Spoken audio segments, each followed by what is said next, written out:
नमस्कार, मैं रवीश कुमार। राज्यसभा में महिला एवं बाल विकास मंत्री स्मृति ईरानी का बयान और दीवार का मशहूर संवाद कितना मिलता जुलता है। जिस तरह से मंत्री जी विपक्ष को यह कहकर ललकारने लगी कि हिम्मत है तो पहले राजस्थान, बिहार और छत्तीसगढ़ में महिलाओं की स्थिति पर चर्चा कीजिए, ठीक उसी तरह से दीवार फिल्म में इंस्पेक्टर रवि अपने अपराधी भाई से कागज पर कबूलनामा साइन करने के लिए कहता है और अपराधी भाई गिनाने लग जाता है कि पहले किस किस का साइन लेकर आना है, तब जाकर वह साइन करेगा। कॉपीराइट के नियम है, वरना स्मृति ईरानी का बयान और अपराधी विजय का बयान दोनों को एक साथ मिलाकर दिखाने पर पता चल जाता कि मणिपुर से पहले छत्तीसगढ़, बिहार और राजस्थान पर चर्चा की बात कहां से आ रही है। अगर मंत्री जी बिहार, छत्तीसगढ़, राजस्थान पर चर्चा चाहती हैं तो कौन रोक रहा है? इसकी पहल क्यों नहीं करती हैं और चर्चा शुरू कर दें। प्रधानमंत्री ने खुद मणिपुर की घटना को देश के लिए शर्मनाक बताया है, तब फिर उस पर चर्चा क्यों नहीं हो सकती है और प्रधानमंत्री क्यों नहीं जवाब दे सकते हैं? विपक्षी दल के नेता के रूप में राहुल गांधी मणिपुर जाते हैं और स्मृति ईरानी कहती हैं राहुल के जाने से आग लगी। 3 मई को राहुल गांधी मणिपुर नहीं गए थे, पूरा मई महीना नहीं गए, 29 जून को गए थे। 2 महीने बाद राहुल गांधी के जाने से वहां हिंसा कैसे फैल गई? कायदे से स्मृति ईरानी को यह कहना चाहिए था कि प्रधानमंत्री को मणिपुर जाना चाहिए था, मगर कह रही हैं कि राहुल गांधी ने मणिपुर में आग लगा दी। मणिपुर में 2 महिलाओं को नंगा कर उनके साथ जुल्म करने के वीडियो सामने आए हैं। केवल यही बात नहीं है, 3 महीने से एक राज्य हिंसा की चपेट में है और हिंसा जारी है। तो क्या संसद में मणिपुर को लेकर चर्चा की मांग गलत है? प्रधानमंत्री से जवाबदेही की मांग गलत है? क्या मणिपुर की तरह बिहार और राजस्थान में भी 2 समुदाय बंदूकें लेकर एक दूसरे के सामने हो गए हैं? मणिपुर में केवल महिला के साथ हिंसा का मामला नहीं है। स्मृति ईरानी का वह वीडियो देखकर कोई भी कहेगा, जो राज्यसभा में जिस तरह से कह रही हैं कि मंत्री जी काफी गुस्से में हैं और ललकार रही हैं। बीजेपी के कुकी विधायक वुंगजागिन वोल्टे की हालत बहुत खराब है। टाइम्स ऑफ इंडिया की कंगन कालिता की रिपोर्ट है कि भीड़ ने उन्हें बहुत मारा, बिजली से झटका दिया।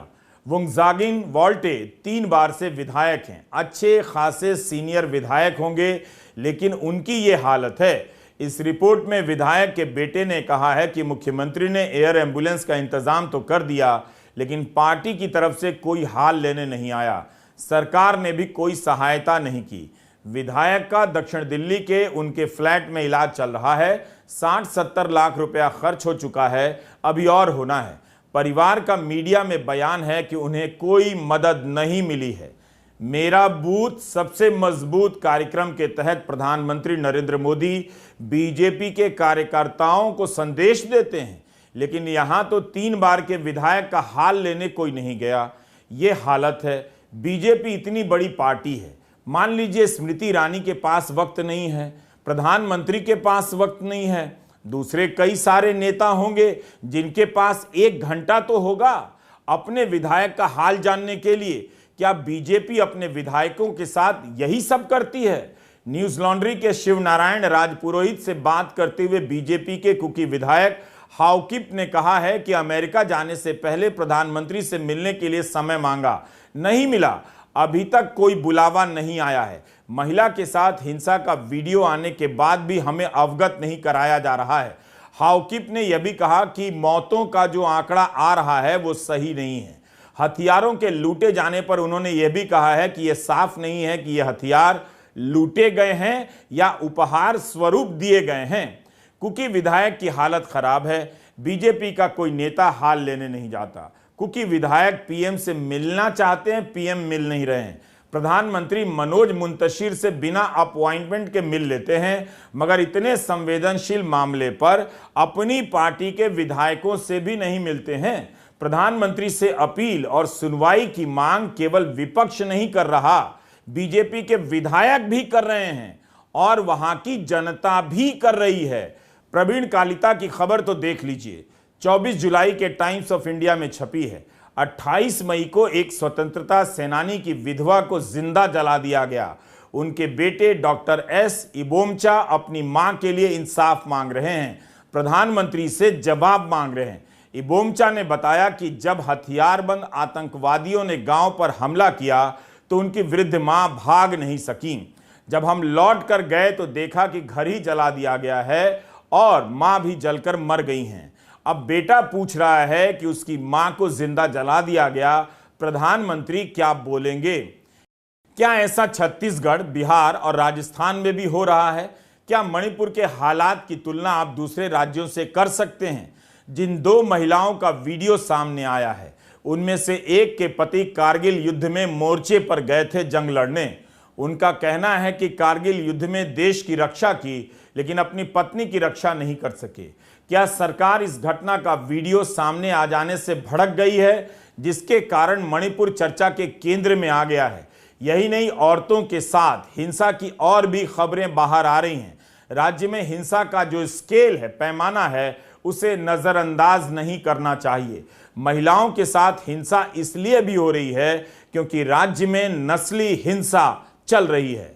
प्रधानमंत्री ने राजस्थान के सीकर में विभिन्न परियोजनाओं का उद्घाटन किया, वहां गए। अब 2 दिनों के लिए गुजरात भी जाएंगे। मणिपुर में भी किसी राहत शिविर का उद्घाटन किया जा सकता था, या किसी राहत शिविर में तिरपाल या कूलर वितरण या मच्छरदानी वितरण का ही उद्घाटन कर देते, जिसके बहाने वहां के शिविरों में 50,000 से अधिक लोगों का हाल भी ले लेते और प्रधानमंत्री चले भी जाते। क्यों प्रधानमंत्री मणिपुर नहीं जाते हैं? संसद में मणिपुर पर जवाब नहीं देते हैं। फिर किस हिसाब से विपक्ष की मांग गलत है? क्या विपक्ष को यह मांग करनी चाहिए कि मणिपुर भले ही जलता रहे, प्रधानमंत्री का काम चलता रहे, वे सीकर जाते रहें, वे गुजरात जाते रहें, वे बिल्कुल बोलने की तकलीफ ना उठाएं? विपक्ष को क्या ये सब कहना चाहिए? क्या संसद को जानने का हक नहीं है कि प्रधानमंत्री के पास मणिपुर को लेकर देश को बताने के लिए क्या जानकारी है? कांग्रेस नेता पी चिदंबरम ने राज्यसभा में कहा है कि इस सत्र में अभी तक मणिपुर को लेकर एक भी सवाल स्वीकार नहीं किया गया है, ना ही जवाब दिया गया है। ये वो सवाल हैं जो सांसद पूछते हैं। क्या यह माना जाए कि मणिपुर पर किसी ने सवाल ही नहीं पूछा होगा? 20 जुलाई से मॉनसून सत्र चल रहा है, क्या यह गंभीर मामला नहीं है? प्रधानमंत्री सदन में आओ, सदन में आओ, सदन में आओ, सदन में आकर जवाब दो, जवाब दो, जवाब दो। राज्यसभा सांसद संजय सिंह को निलंबित कर दिया गया है। वे कई दिनों से धरने पर हैं। उनके साथ विपक्ष के सांसद भी धरना दे रहे हैं। आज विपक्ष के सांसद काले लिबास में आए। विपक्ष चाहता है कि प्रधानमंत्री मणिपुर की हिंसा पर बयान दें। जब तक पीएम मोदी लोकसभा में मणिपुर में हुई हिंसा को लेकर बयान नहीं देंगे, तब तक विरोध प्रदर्शन जारी रहेगा। आज भी लोकसभा और राज्यसभा की कार्यवाही 2 बजे तक के लिए स्थगित कर दी गई। इस पर राज्यसभा में केंद्रीय मंत्री पीयूष गोयल ने कहा है कि दुर्भाग्य की बात है कि इतने गंभीर विषय पर राजनीति हो रही है। भारत की अस्मिता का सवाल है।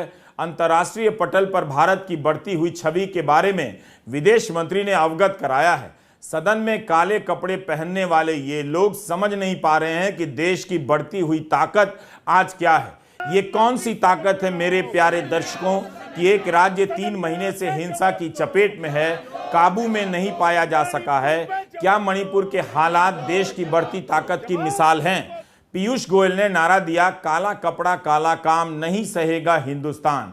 मंगलवार को कांग्रेस पार्टी के सांसद गौरव गोगोई ने मोदी सरकार के खिलाफ अविश्वास प्रस्ताव पेश किया है, जिस पर चर्चा करने के लिए लोकसभा अध्यक्ष ओम बिरला ने मंजूरी दे दी है। विपक्ष ने तय किया है कि 29-30 जुलाई को मणिपुर का दौरा करेगा। ये विचित्र स्थिति है। जाना चाहिए सरकार को, प्रधानमंत्री को जा रहा है विपक्ष।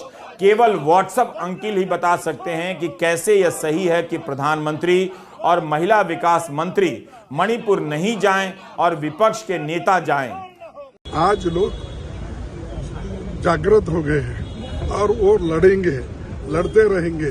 और तुम, इसका मतलब यही है, तुम पार्लियामेंट, ये जो टेम्पल ऑफ डेमोक्रेसी है, यहाँ पर बात नहीं करना चाहते हैं।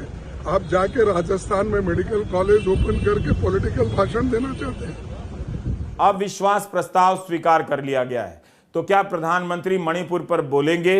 इस बीच मणिपुर की हिंसा का असर पड़ोस के मिजोरम पर भी पड़ने लगा है। मिजोरम में मणिपुर की हिंसा के खिलाफ और कुकी लोगों के समर्थन में काफी बड़ी रैलियां निकाली गई हैं। अगर मणिपुर पर चर्चा के लिए राजस्थान की चर्चा जरूरी है तो कर लेनी चाहिए ताकि मणिपुर पर चर्चा हो। अपने एक ट्वीट में अशोक गहलोत मुख्यमंत्री ने लिखा है कि 6 महीने में राजस्थान की प्रधानमंत्री की यह 7वीं यात्रा है।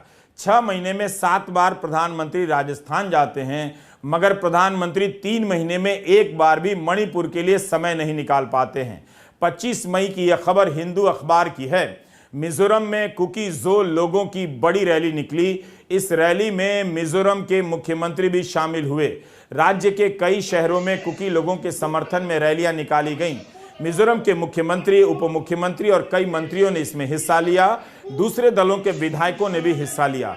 इस रैली में केंद्र और मणिपुर की सरकार की आलोचना की गई कि अनुसूचित जनजाति की महिलाओं पर हमला हो रहा है। लोगों के हाथ में ऐसे भी बैनर थे जिसमें प्रधानमंत्री की चुप्पी पर सवाल उठाया गया था। मेघालय की राजधानी शिलांग में भी रविवार को प्रदर्शन हुआ। इन तमाम खबरों को स्मृति ईरानी के तेवर से पीछे नहीं किया जा सकता। महाराष्ट्र के कई शहरों में मणिपुर में हो रही हिंसा के खिलाफ प्रदर्शन हुए हैं। लखनऊ में समाजवादी पार्टी ने कैंडल मार्च निकाला है। पंजाब कांग्रेस ने मौन सत्याग्रह किया है। आपने देखा मणिपुर में क्या हुआ और क्या हो रहा है, और आपको आश्चर्य होगा कि प्रधानमंत्री जी ने मणिपुर के बारे में एक शब्द नहीं कहा। उनको मणिपुर से कोई लेना देना नहीं। वो जानते हैं कि उनकी विचारधारा ने मणिपुर को जलाया है, मगर जो मणिपुर में दुख है, दर्द है, जो महिलाओं को चोट पहुंची है, उससे नरेंद्र मोदी जी को कोई फर्क नहीं पड़ता। आज मिजोरम की सरकार केंद्र सरकार और मणिपुर की सरकार की आलोचना कर रही है। मिजोरम के मुख्यमंत्री ने कहा है कि उन्हें केंद्र की सरकार से डर नहीं लगता है। यह हालत हो चुकी है पूर्वोत्तर में। जोरामथंगा की पार्टी MNF एनडीए का हिस्सा है, लेकिन मुख्यमंत्री ने कहा है कि एनडीए में होने का मतलब नहीं कि बीजेपी की नीतियों का समर्थन करते रहें। क्या इस पर चर्चा नहीं होनी चाहिए? क्या संसद के जरिए जनता को पता नहीं चलना चाहिए कि मणिपुर में, मिजोरम में और असम में क्या हो रहा है? टाइम्स ऑफ इंडिया में खबर छपी है कि मिजोरम से मैतेई लोगों का पलायन होने लगा है। कई संगठनों ने मिजोरम में रहने वाले मैतेई लोगों को राज्य छोड़ने की चेतावनी जारी की है। मिजोरम से 1000 मैतेई भागकर असम आए हैं।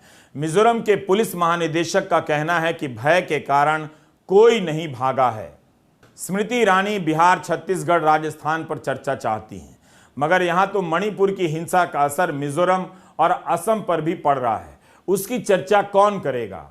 अभी तक प्रचारित किया जाता था कि पूर्वोत्तर पर प्रधानमंत्री ने विशेष ध्यान दिया है, अलग से कोई खास नीति बनाई है, लेकिन इन नीतियों के बहाने पीएम का तमाम लेखों में गुणगान करने वाले लेखक आजकल नजर नहीं आ रहे हैं।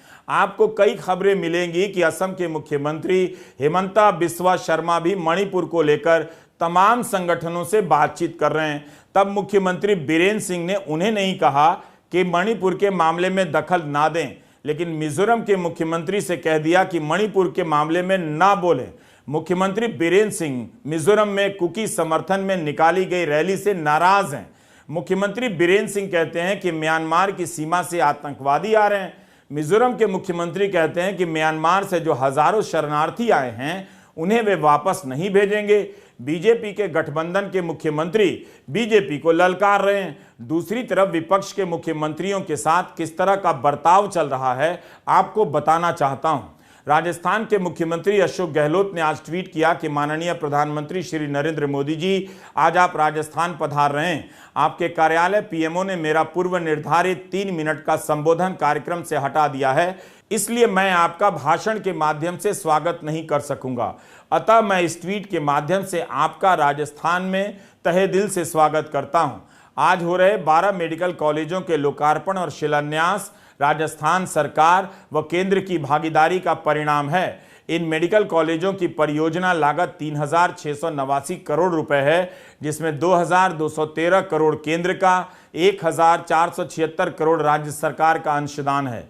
मैं राज्य सरकार की ओर से सभी को बधाई देता हूं। इसके जवाब में प्रधानमंत्री कार्यालय ने ट्वीट किया कि प्रोटोकॉल के हिसाब से आपके भाषण का स्थान तय कर दिया गया था, लेकिन आपके दफ्तर ने कहा कि आप हिस्सा नहीं लेंगे।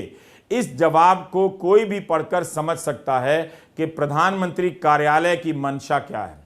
अब इस पर अशोक गहलोत का दोबारा ट्वीट आता है और अशोक गहलोत लिखते हैं कि माननीय प्रधानमंत्री जी, आपके कार्यालय ने मेरे ट्वीट पर संज्ञान लिया, परंतु संभवतः उन्हें भी तथ्यों से अवगत नहीं करवाया गया है। भारत सरकार के स्वास्थ्य मंत्रालय से भेजे गए प्रस्तावित मिनट टू मिनट कार्यक्रम में मेरा संबोधन रखा गया था। कल रात को मुझे पुनः अवगत कराया गया कि मेरा संबोधन नहीं होगा। मेरे कार्यालय ने भारत सरकार को अवगत करवाया था कि डॉक्टर्स की राय के अनुसार पैर में लगी चोट के कारण मैं वीडियो कॉन्फ्रेंसिंग से कार्यक्रम में शामिल रहूंगा एवं मेरे मंत्रीगण कार्यक्रम स्थल पर पहुंचेंगे। अभी भी मैं राजस्थान के हित के इस कार्यक्रम में वीडियो कॉन्फ्रेंसिंग के माध्यम से नॉन इंटरैक्टिव मोड पर शामिल रहूंगा। आपके संज्ञान के लिए पूर्व में प्राप्त मिनट टू मिनट एवं मेरे कार्यालय से भेजा गया पत्र साझा कर रहा हूं। और अशोक गहलोत ट्वीट के साथ ये पत्र साझा करते हैं। अशोक गहलोत ने तो पलटकर जवाब दे दिया। क्या अब ये हालत हो गई है कि प्रधानमंत्री के कार्यक्रम से मुख्यमंत्री का भाषण हटाया जाने लगा है? विपक्ष आरोप लगा रहा है कि संसद में मणिपुर पर कोई सवाल नहीं लिया गया। विपक्ष के सांसद निलंबित हैं। इस बीच व्हाट्सएप यूनिवर्सिटी में मणिपुर को लेकर प्रोपेगेंडा वाले संदेश घुमाए जाने लगे हैं, जिसमें प्रधानमंत्री को मणिपुर के लिए काफी कुछ करते हुए दिखाया जा रहा है। हाउसिंग सोसाइटी के व्हाट्सएप अंकिलों को लगता है कि समझा लिया गया है। अंकिलों ने लगता है इस थ्योरी पर यकीन कर लिया है कि मणिपुर में हिंसा इसलिए हो रही है क्योंकि ड्रग्स माफिया को खत्म किया जा रहा है। क्या आपको याद है कि बीरेन्द्र सिंह को हटाने की मांग हो रही थी? वे इस्तीफा देने भी निकले थे, फिर लौट आए। इस्तीफे का अब कुछ पता नहीं, बस इतना पता है कि प्रधानमंत्री मणिपुर छोड़कर तमाम राज्यों के दौरे कर रहे हैं। सीकर जा रहे हैं, गुजरात जा रहे हैं। नमस्कार, मैं रवीश कुमार।